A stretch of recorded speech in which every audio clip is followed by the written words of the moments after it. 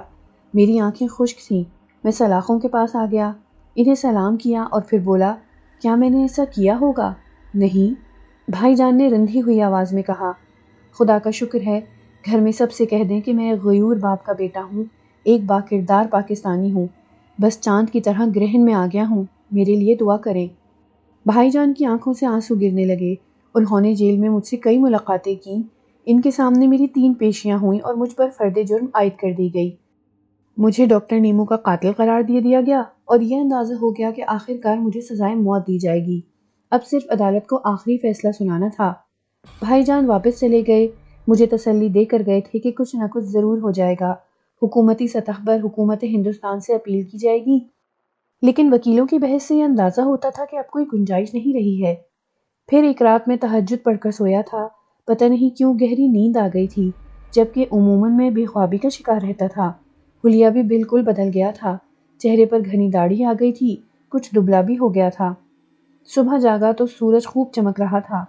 Jail کی جس کوٹھڑی میں بند تھا وہاں دھوپ کا کوئی گزر نہیں تھا، نہ جانے کب سے دن کے اجالے کی چمک نہیں دیکھی تھی۔ پھر یہ دھوپ کہاں سے آ گئی؟ چندھیائی ہوئی آنکھوں سے دھوپ کے مرکز کو دیکھنے کی کوشش کی تو انکشاف ہوا کہ یہ جیل کی کوٹھڑی نہیں ہے۔ بدن میں سرد لہر دوڑ گئی، یقین کرنے کی کوشش کی کہ جو کچھ دیکھ رہا ہوں وہ خواب نہیں ہے۔ اندازہ ہو گیا کہ یہ خواب نہیں ہے، پھر کیا ہے؟ ایسا کیسے ہو گیا؟ میری جگہ بدل گئی اور مجھے خبر بھی نہ ہوئی؟ اٹھ کر بیٹھ گیا اور آنکھیں پھاڑ پھاڑ کر اس جگہ کو دیکھنے لگا۔ یہ جیل کی عمارت نہیں ہو سکتی تھی، یہ جیل کی کھردری زمین نہیں تھی، بلکہ ایک نرم فوم کا گدا تھا۔ مسہری تھی جو ایک بڑے سے کمرے میں تھی اور کمرہ بھی بڑی نفاست سے آراستہ تھا۔ ہو گیا، کوئی بڑا کام ہو گیا، ایک ہی بات دماغ میں گونجی تھی، لیکن کیا ہوا ہے یہ سمجھنا آسان نہیں تھا۔ ہمت کر کے مسہری سے نیچے اتر آیا۔ وسیع کمرے میں دروازہ نظر آ رہا تھا۔ مجھے لازمی طور پر کسی سازش کے تحت لایا گیا تھا اور اس کمرے میں قید کر دیا گیا تھا۔ ایسی حالت میں دروازے کے کھلے ہونے کا کوئی امکان نہیں تھا، لیکن انسانی فطرت ایسے حالات میں امکانات کو کہاں قبول کرتی ہے۔ چنانچہ میں دروازے کے پاس پہنچ گیا۔ میں نے دروازے کو کھولنے کی کوشش کی تو وہ آسانی سے کھل گیا۔ حیرانی کی بات تھی، لیکن حیرانی کی تو ساری باتیں تھیں۔ میں باہر نکل آیا۔ سرخ پتھروں کی سلوں سے بنا فرش تھا، شفاف اور ٹھنڈا۔ دیواریں بھی انہی پتھروں سے بنی ہوئی تھیں۔ یہ بے حد وسیع دالان تھا۔ آگے کے حصے میں سرسبز و شاداب گھاس کا لان نظر آ رہا تھا، جس میں بے شمار پپیتے کے درخت نظر آ رہے تھے اور ان کی میٹھی خوشبو پھیلی ہوئی تھی۔ لان کے اختتام کے بعد پھر ایسی ہی عمارت نظر آ رہی تھی جہاں میں اس وقت موجود تھا۔ یا الہی، کون سی جگہ ہے؟ میں کہاں اور کیسے آ گیا؟ سب کچھ یاد تھا۔ قتل کا مجرم قرار دے دیا گیا تھا، سزائے موت سنائی دی جانے والی تھی۔ جیل سے میں یہاں کیسے آ گیا کچھ سمجھ میں نہیں آ رہا تھا۔ بدن پر جیل ہی کا لباس تھا، پاؤں بھی ننگے تھے۔ کچھ اور آگے بڑھا اور دالان کی سیڑھیاں اتر کر لان میں آ گیا۔ ٹھنڈی گھاس نے سرور کی کیفیت بیدار کر دی۔ سب سے پہلے خود کو یہ یقین دلایا کہ ہوش میں ہوں اور جو کچھ دیکھ رہا ہوں وہ خواب نہیں ہے۔ اب خود کو سنبھال کر آگے دیکھنا ہے کہ یہ سب کیا ہے۔ لان عبور کر کے عمارت کے دوسرے حصے میں پہنچ گیا۔ چاروں طرف نگاہیں بھٹک رہی تھیں، کسی انسان کا وجود نہیں تھا، یہاں تک کہ پرندے بھی نظر نہیں آ رہے تھے۔ بے حد پراسرار اور پرسکوت ماحول نظر آ رہا تھا۔ یہاں بھی دوسری طرف کے برآمدے جیسی سیڑھیاں تھیں جنہیں عبور کر کے میں برآمدے میں پہنچ گیا۔ برآمدے کی دیوار میں ایک بڑا دروازہ نظر آ رہا تھا جو دوسری طرف کے دروازے سے مختلف تھا۔ یہ ادھر کی نسبت بہت بڑا تھا اور اس میں پیتل کی کیلیں جڑی نظر آ رہی تھیں۔ اس دروازے کے پاس آ کر میں نے اسے دھکیلا۔ قوت استعمال کرنی پڑی تھی۔ چوں چاں کی آواز کے ساتھ یہ دروازہ بھی کھل گیا۔ دروازے کی دوسری طرف ایک بے حد وسیع ہال تھا، پرسکوت اور نیم تاریک، لیکن ہال کے بیچوں بیچ کالے پتھر سے بنا ایک بت ایستادہ تھا، بھیانک اور وحشت ناک بت جو کالی دیوی کا تھا۔ بہت سے ہاتھ جن میں مختلف ہتھیار، ترشول اور کلہاڑے وغیرہ تھے۔ سرخ خون آلود زبان باہر لٹکی ہوئی تھی جس سے اس وقت بھی خون کے قطرے ٹپک کر اس کے پیروں کو بھگو رہے تھے۔ اس سے زیادہ خاص بات یہ تھی کہ اس کے پیروں کے پاس نصف دائرے کی شکل میں 7 لڑکیاں سر جھکائے ہاتھ باندھے بیٹھی تھیں۔ ان کے جسموں پر رنگین لباس تھے، چہرے چونکہ کالی دیوی کے بت کے سامنے جھکے ہوئے تھے اس لیے نظر نہیں آ رہے تھے۔ کالی دیوی کے اس مجسمے کو میں نے اکثر ہندوستانی فلموں میں دیکھا تھا، اس لیے مجھے اس کے بارے میں اندازہ ہو گیا تھا۔ ابھی پوری طرح اس ماحول کا جائزہ بھی نہیں لے پایا تھا کہ ہال کے ایک دور دراز گوشے میں ایک اور دروازہ کھلا اور کوئی اس سے باہر نکل آیا۔ نیم تاریکی کی وجہ سے اس کے نقوش نمایاں نہیں تھے، لیکن جو ہی وہ قریب آیا میں نے اسے پہچان لیا۔ یہ بنسی راج تھا۔ اس نے دونوں ہاتھ جوڑ کر ڈنڈوت کیا اور بولا، بنسی راج ہے مہاراج، ہم پہچان لیا۔ بہت دن کے بعد بھوریا چرن یاد آیا تھا اور اس کے ساتھ ہی اندازہ ہو گیا کہ یہ سب کیا ہے۔ اب تو میں بھوریا چرن کی سرزمین پر تھا۔ یہ سب کچھ جو میرے ساتھ ہوا تھا اب میری سمجھ میں آ گیا تھا۔ نہیں پہچانا مہاراج؟ پہچان لیا بنسی راج، میں نے آہستہ سے کہا۔ مہمان ہیں آپ ہمارے، آئیے، اس نے کہا۔ میں نے خود کو سنبھال لیا، اب میری حیرت رفع ہو گئی تھی۔ میں نے پوچھا، یہ کون سی جگہ ہے بنسی راج؟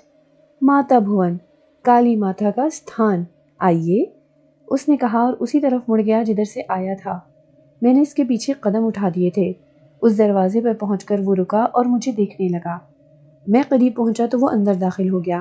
میں نے بھی اندر قدم رکھ دیے، لیکن اندر داخل ہو کر یوں لگا جیسے کسی فلم کا منظر بدل گیا ہے۔ یہ بالکل جدید کمرہ تھا، بہترین پینٹ کی ہوئی دیواریں، اعلیٰ درجے کا فرنیچر، صوفے وغیرہ۔ بیٹھیے مہاراج، دیوی جی آ رہی ہیں، بنسی راج نے کہا اور ایک دوسرے دروازے سے اندر چلا گیا۔ میں احمقوں کی طرح کھڑا رہا، پھر ایک صوفے پر بیٹھ گیا۔ پتہ نہیں یہ دیوی جی کون تھی اور کیا کرنے والی تھی۔ زیادہ دیر نہیں گزری تھی کہ اسی دروازے سے دیوی جی اندر داخل ہوئیں جس سے بنسی راج اندر داخل ہوا تھا۔ میری نظریں ان کی طرف اٹھ گئیں۔ انہیں دیکھ کر میرے سر میں جیسے بم پھٹ گیا تھا۔ خوبصورت گلابی ساڑھی میں ملبوس، ماتھے پر سرخ بندی لگائے، حسین نقش و نگار کی مالک ڈاکٹر نیمو چلی آ رہی تھی۔ قریب آ کر اس نے مسکراتی نظروں سے مجھے دیکھا اور نغمہ بار آواز میں بولی، ہیلو ڈاکٹر کامران، آپ زندہ ہیں ڈاکٹر نیمو؟ میرے منہ سے بے اختیار نکلا، نہیں تو، اس نے کہا اور ہنس پڑی۔ کیا مطلب؟ میں حیرت سے بولا، آپ نے مجھے مار جو دیا تھا؟ اس کے لہجے میں شرارت تھی۔ میں کچھ دیر خاموش رہا، پھر میں نے کہا، مجھے بتانا پسند کریں گی نیمو کہ میرے ساتھ یہ سب کیا ہو رہا ہے؟ یہی بتانے کے لیے آپ کے پاس آئی ہوں۔ بھوریا چرن مہاراج نے کہا ہے کہ آپ کو بڑی وضاحت سے سب کچھ بتا دیا جائے۔ بھوریا چرن؟ میرے منہ سے گہری سانس کے ساتھ آواز نکلی۔ آپ انہیں بھول گئے، لیکن وہ آپ کو نہیں بھولے۔ اس کی بڑی وجہ یہ تھی کہ آپ ہی ان کی امیدوں کے مرکز ہیں۔ بھوریا چرن مہاراج نے سارا جیون امر شکتی پانے کے لیے جدوجہد کی ہے۔ امر شکتی یعنی زندہ جاوید رہنے کے لیے۔ وہ کالی ماتا کے داس ہیں اور کالی ماتا نے انہیں کھنڈولا بننے کا وردان دیا ہے۔ کالے جادو کے بہت سے درجے ہوتے ہیں، ان میں بیر، بھیر، بھیروں، چنڈال، چڑیل، لونا چماری، اکشپ، شنکھا اور آخر میں کھنڈولا ہے۔ کھنڈولا کبھی نہیں مرتا، اسے پورے سنسار پر ادھیکار ہوتا ہے۔ سنسار کے کونے کونے میں وہ جو چاہتا ہے کر سکتا ہے۔ بھوریا چرن مہاراج شنکھا شکتی تک جا پہنچے تھے۔ اس کے لیے انہوں نے سارا جیون تپسیا میں بتا دیا تھا۔ وہ سارے جتن کیے تھے جو کھنڈولا بننے کے لیے کیے جاتے ہیں، اور وہ اس سیڑھی تک جا پہنچے تھے۔ کالے جادو کے اصولوں کے مطابق کھنڈولا بننے کے لیے انہیں کالی ماتا کو ایک وچن دینا ہوتا ہے۔ وہ وچن یہ ہے کہ وہ ایک ایسے مہان درویش کے دھرم کو بھسٹ کر دیں گے جس نے سارے جیون عبادت کی ہو، جس نے ایک مسلمان کی حیثیت سے اپنا جیون نیک کاموں میں گزارا ہو، کبھی کسی کا دل نہ دکھایا ہو اور لوگوں نے ہمیشہ اس سے فیض حاصل کیا ہو۔ ایسے مہان مسلمان درویش پیر پھاگن جی ہیں۔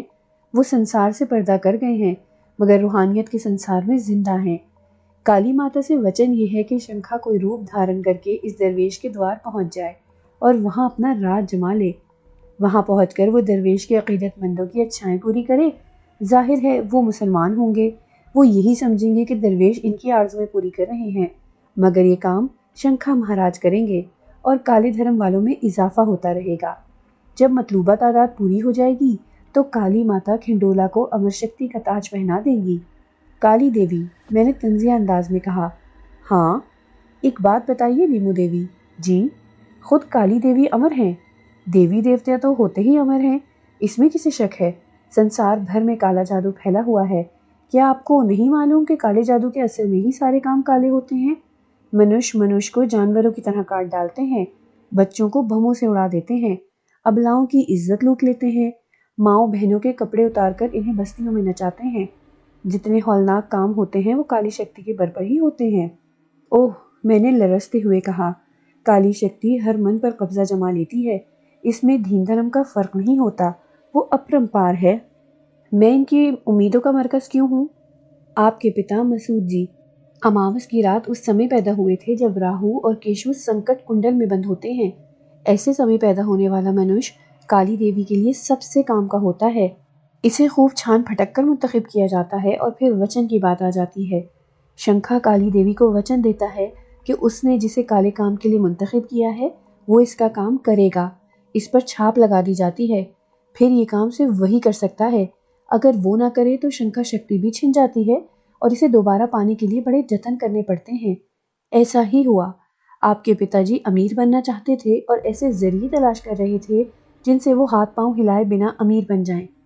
بھوریا مہاراج سے انہوں نے وعدہ کیا کہ وہ ان کا کام کر دیں گے، مگر سمے آنے پر انہوں نے اس کام سے انکار کر دیا اور دونوں میں ٹھن گئی، یہاں تک کہ انہوں نے بھوریا مہاراج کو مار دیا۔ وہ سو گئے مگر شنکھا 3 جنم لیتا ہے۔ بھوریا مہاراج نے دوسرا جنم لے لیا پر وہ شنکھا نہ رہے۔ انہیں نئے سرے سے شنکھا بننے کے لیے جتن کرنے تھے، سو انہوں نے جتن شروع کر دیے جن کی تفصیل آپ کو معلوم ہے۔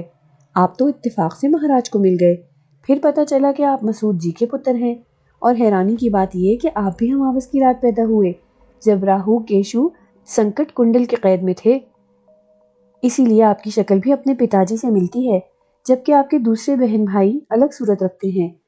آپ بھوریا جی کے من کے میت بن گئے اور انہوں نے آپ کو اپنی امیدوں کا مرکز بنا لیا، پر آپ نے بھی اپنے پتا جی کی طرح مہاراج سے بیر باندھ لیا۔ آپ ہی کو یہ کام کرنا ہے۔ آپ ڈاکٹروں کے ساتھ واپس یہاں آئے اور انہی کے ساتھ آپ کو جانا تھا، مگر مہاراج آپ کو روکنا چاہتے تھے، اس لیے آپ کو دوسروں سے الگ کرنا پڑا۔ میرا سر بری طرح چکرا رہا تھا۔ اس کا مطلب ہے کہ میں پوری طرح کمبخت مردود شیطان کی گرفت میں آ گیا تھا۔ کالا جادو شیطان ہی کا تو عمل ہے۔ بہت سے واقعات میرے ذہن میں چکرانے لگے۔ میں نے پوچھا، اور تم ڈاکٹر نیمو، تم کالا جادو جانتی ہو؟ تمہاری موت کا کیا کھیل تھا؟ اسے جانے دو، وہ بولی۔ کیوں؟ میں نے پوچھا۔ وہ تھوڑی دیر سوچتی رہی، پھر بولی، میں ڈاکٹر نیمو نہیں ہوں، وہ مر چکی ہے، یہ اس کا شریر ہے جو اس سمے میرے قبضے میں ہے۔ اوہ، تم کون ہو؟ میں پورنی ہوں، شنکا کی پورنی۔ مگر بھوریا چرن تو اب شنکا بھی نہیں بن سکتا۔ ایسی بات نہیں ہے، وہ شنکا بن چکے ہیں۔ تمہارے دیش کے ایک مولوی نے ان کی شنکا شکتی باندھی تھی اور انہیں 7واں پائل نہیں مل رہا تھا، پر مہاراج وہاں سے یہاں آ گئے اور انہیں 7واں پائل مل گیا۔ مل گیا؟ میرے دل کو دھچکا لگا تھا۔ مجھے مولوی احمد علی یاد آ گئے تھے۔ ہاں، اور وہ آج کل شنکا شکتی کے عمل سے گزر رہے ہیں جو جلدی پورا ہو جائے گا، پھر وہ آپ سے ملیں گے۔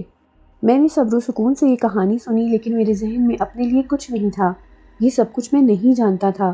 وہ بولی، آپ کے آرام کا پورا بندوبست کر دیا جائے گا۔ آپ کو 90 دن گزارنے پڑیں گے، اور جب شنکھا مہاراج کا سمے پورا ہو جائے گا تو وہ آپ سے مل کر آگے کی بات کریں گے۔ کیا مطلب؟ مجھے 90 دن تمہارا قیدی رہنا پڑے گا؟ کس بھول میں ہو ڈاکٹر جی؟ پورے ہندوستان کی پولیس تمہیں تلاش کرتی پھر رہی ہے۔ باہر نکلے تو گولی سے اڑا دیے جاؤ گے۔ کیوں؟ میرا منہ حیرت سے کھل گیا۔ نیمو یا پورنی نے دروازے کی طرف منہ کر کے آواز لگائی، بنسی، ارے او بنسی، ادھر آ۔ پتہ نہیں وہ کیا کرنا چاہتی تھی۔ میں انتظار کرنے لگا۔ دوسرے دروازے سے بنسی راج اندر داخل ہو رہا تھا۔